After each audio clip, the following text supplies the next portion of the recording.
The most dangerous word that you could use day to day is hope without action leads to pain and suffering.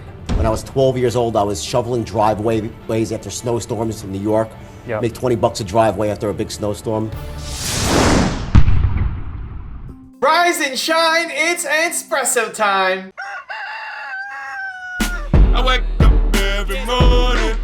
Espresso keep me going. I wake up every morning.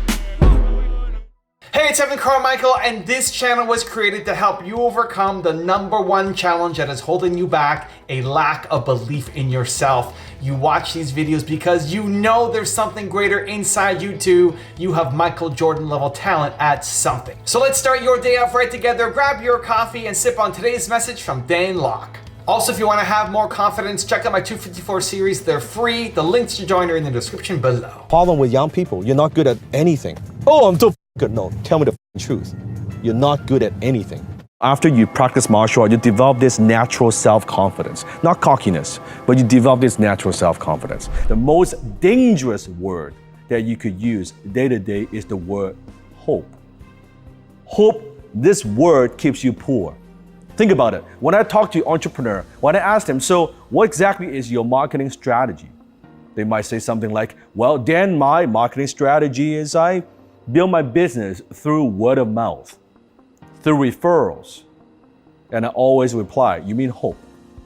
You see, hope is not a strategy. Most people, they hope to grow their business. They hope to get referrals. They hope to generate more income. They hope to have more free time. They hope to start their business. They hope they'll get bank financing for their investments. They hope.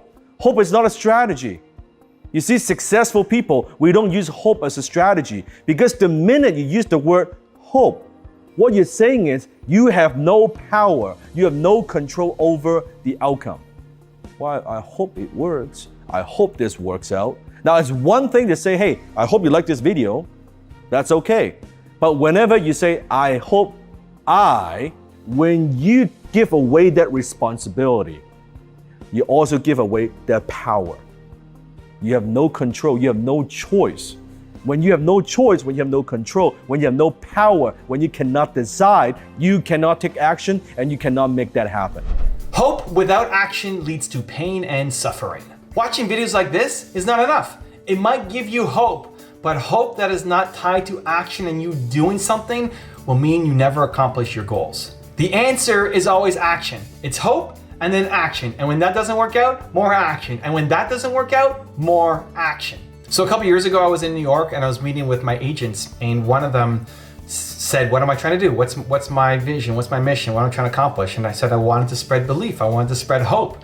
And he jumped all over me about the hope. Like, you want to spread hope? Hope's not enough. You can't just do hope.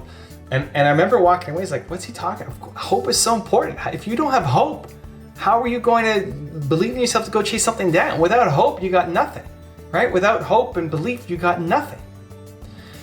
Where I realized the difference in the thinking is the usage of the word is people hope things will happen. It's not having hope in something, it's hoping that it's gonna happen, and then they sit on their bed, sit on their couch, sit at home and do nothing. That kind of hope, that's not a strategy. Hope and belief is your first step. It's your first entry point in. You have hope that things will happen.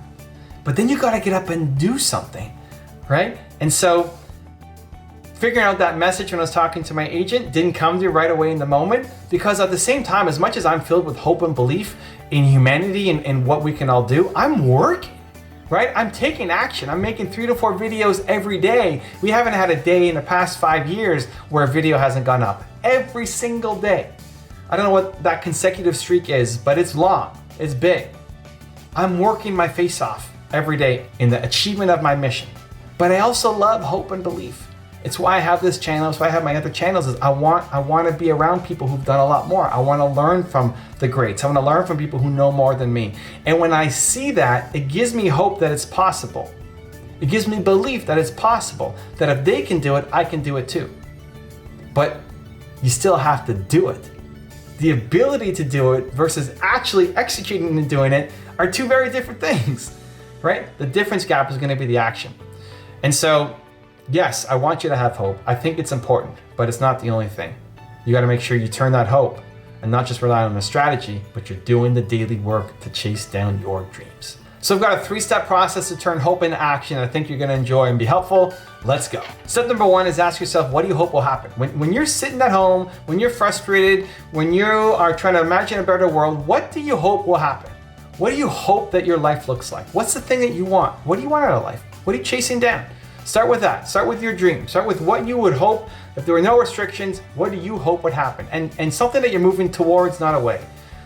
A lot of people in this scenario, they say, well, I hope I win $1 million so that I can then travel the world and live on the beaches for the rest of my life.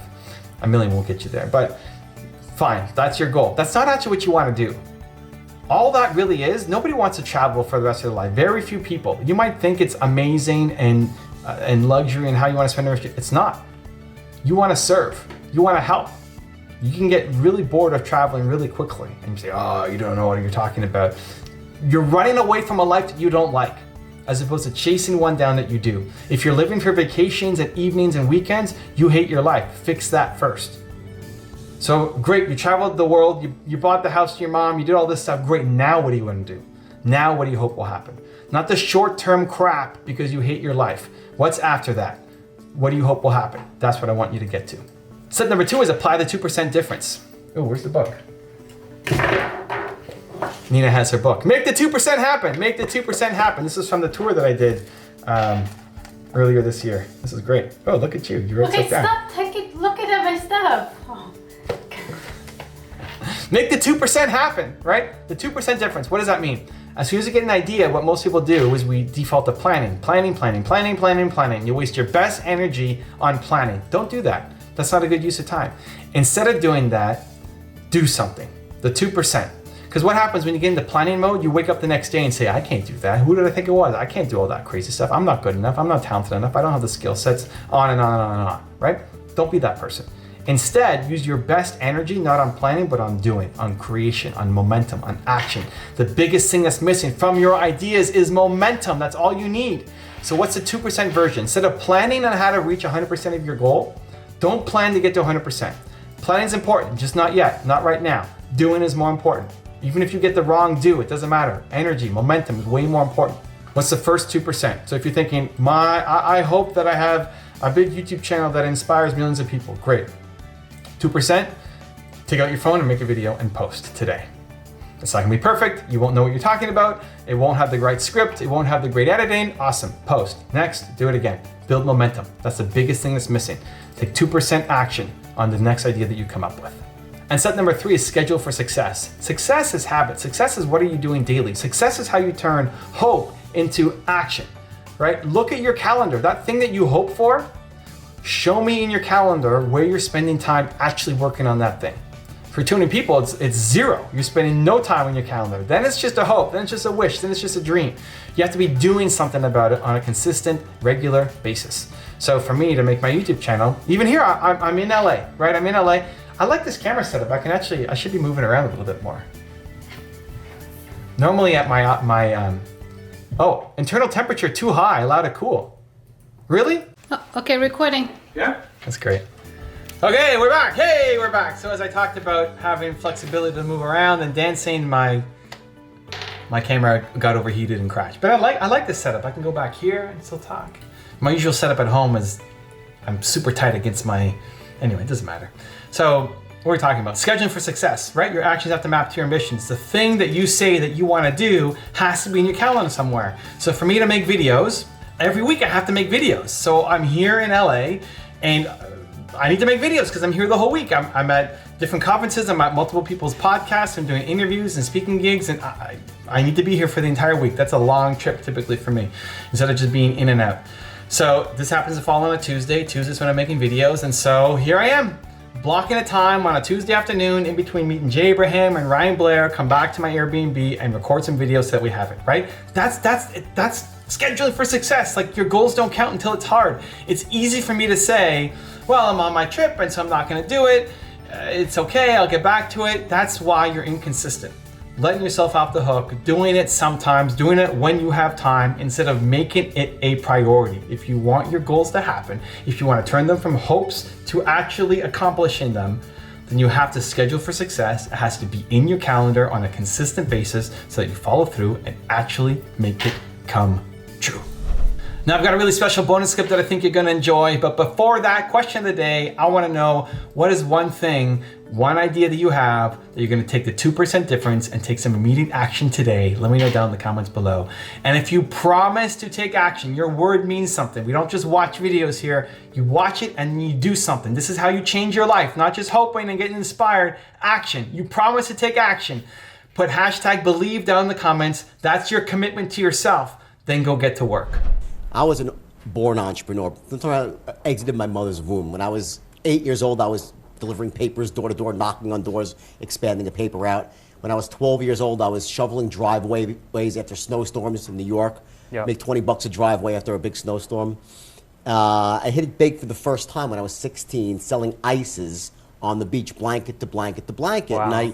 And that's how it started. And after that, I was hiring people to come work. I had 12-year-old kids selling puka shell necklaces for me. My mother was buttering bagels in the morning, and that was really the way I always was moving towards life, looking for 16. Yeah.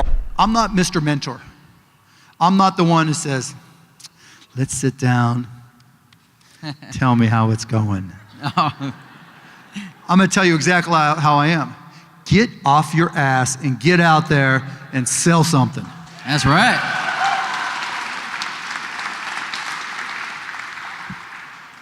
I mean, I've never been okay, I need a mentor. You know, a lot of people look for mentors thinking they're gonna tell me the shortcut. Mark, will you be my mentor? You know the way. And they think I'm gonna go, ooh, and like, convey some magics. Here's the dust, go, go, go. It doesn't work that way. I still grind, I love to grind. If you're competing in one of my businesses, I'm gonna kick your ass because I'm gonna outgrind you. Right? That's what being an entrepreneur is. You've got to get out there and do the work. So when it comes to how do you learn, right? Because that's the question. How do I learn this stuff? Man, everybody has got to go through that process, right? I read I'm in the tech business, I'm in the media business, the entertainment business. I've got to try to prepare myself for all the Shark Tank businesses. I read 3 hours plus a day.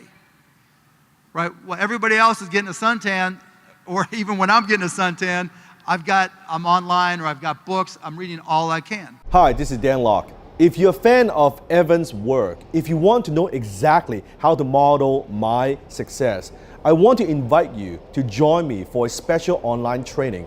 All you have to do is click on the link below. You can join me for absolutely no charge. So click on the link below and I will see you in class. If you want to know what Dan Lok thinks about how to not make excuses, check out the video right there next to me. I think you'll enjoy it.